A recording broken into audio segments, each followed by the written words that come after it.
อบอีกแล้วพี่น้องตะบังหมูนอนวายวายเห็นแล้วแม่ดำนี่พอท่านเห็นแม่ดำวายนี่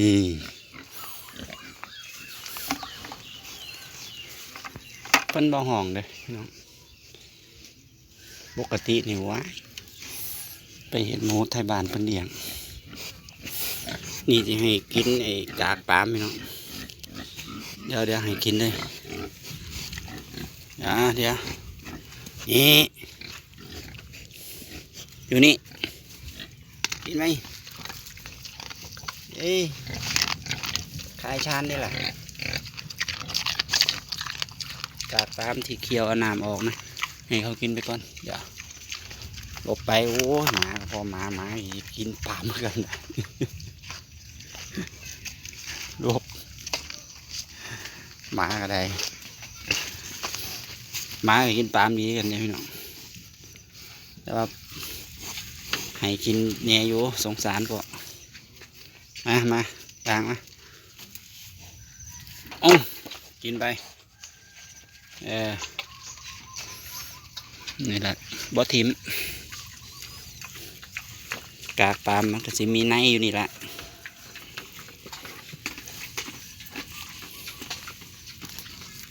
กินดีครับไปเอาโครมไปพุ่นเห็นบ่ล่ะเย้เดี๋ยวใส่กระมังเดี๋ยวเขาหนีขายชานลงเปิดเอาลมกินไปขายชานลงเด้อเอาไปเห็ดปุ๋ยใส่ต้นไม้ซุ่มเจ้านี่กินดีคักเลยเนาะเปล่าออกลูกเลยล่ะเดือนหนานี่ต้องออกนะเดือนหนา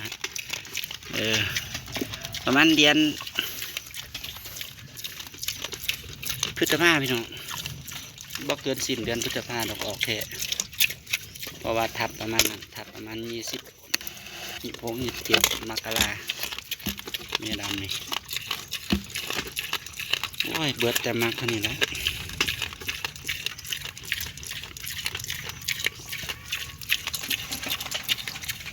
กับ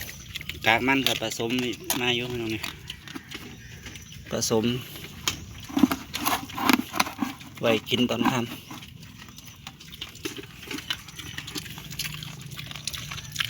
แสบคักเลยอันนี้ในกรณีที่ผมมีปลาพี่น้องผมก็พอดีว่ามันลงเหลือเก็บมาให้หมูกินหัวกินดีอยู่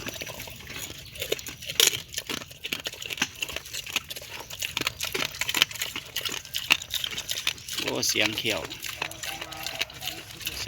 นี่ว้ายเป็นตะวันขนาดนี่แม่นี่ก็ท้องแล้วอันนี้น่าจะออกก่อนแม่ดำอยู่พี่น้องแม่นี่งามอ้วนยาวแม่ดำอยากจิบป้อมกลัวเล็กน้อยก็สิคัดพันไว้อยู่พี่น้องคัดพันไว้ถ้าออกกับน่าสิไล่กันบ่เกิน10 วันนะตัวนี้สิออกก่อนแม่ดำอยู่ถ้าออกลูกเพราะเขาติดก่อนแต่ว่าผมไม่รู้ว่าเขาติดตอนใดตอนนั้นขังรวมไปกับโตโผนะโตโผนี่ก็สีคล้ายๆกัน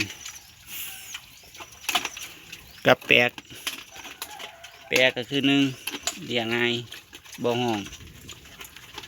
ปกตินี่ว่าเห็นเจ้าของยางมานี่ห้องขีดเด็กหมูเพราะเนื่องจากว่าผมมายามใดเด็กเขาได้กินทุกเทียนะเขาก็เลยมั่นใจว่าบ่ห้องก็ได้กินสินะ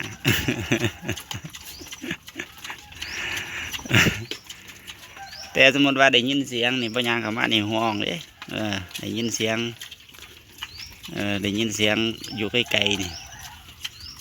จำเสียงเจ้าของไรพร้อมเพิ่นนะนี่คอกเด้อพี่น้องเด้อนี่คอกแห้ง ขอกดินพี่น้องมื้อนี้อากาศบ่ร้อนก็วัง30 นาทีที่ผ่านมาเนี่ยก็ฝนตกนะตกไม่แห้งหรอกพี่น้องปล่อยๆก็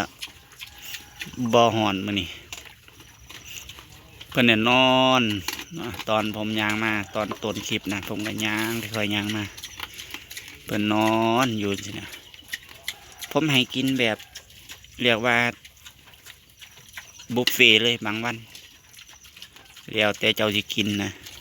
ช่วงใดผมอยู่บ้านนะถ้าช่วงใดผมติดภารกิจ ผมก็ให้กินพวกต้นกล้วยเราก็อาหารมากินช่วงใดบ่อยู่บ้านนะก็ทิมต้นกล้วยไว้ให้เขาหิวยังไงเขากินถาเทียมาคำเนาะมาคำก็มาให้อาหารทั้งคำมื้อนี้ถือว่าว่างอยู่พี่น้องมาให้กินเพิ่นกินปาล์มนี่เพิ่นจะบ่เกินเด้พี่น้องเพิ่นสิคายชานเด้เพิ่นสิคายไว้เคี่ยวบีบเอาแต่น้ำคืนลงไปนะสำหรับคลิปนี้พี่น้องผมเกษตรพาเพลินนะพี่น้องขอลาพี่น้องลงไว้เพียงเท่านี้ถ้าเห็นว่าคลิปนี้ดีมีประโยชน์ฝากกดไลค์กดคอมเมนต์กดแชร์หรือว่ากดติดตามไปเด้อพี่น้องผมมีอันใดดีผมก็จะมาอัปเดตให้พี่น้องได้เรียนรู้ไปนำกัน ผมกับมือไม่แต่เพียงแต่ว่า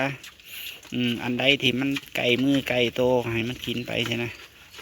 ซึ่งผมเองกับปลูกปาล์มอยู่แล้วนี่อันนี้ปาล์มมาอยู่ในคอกนี่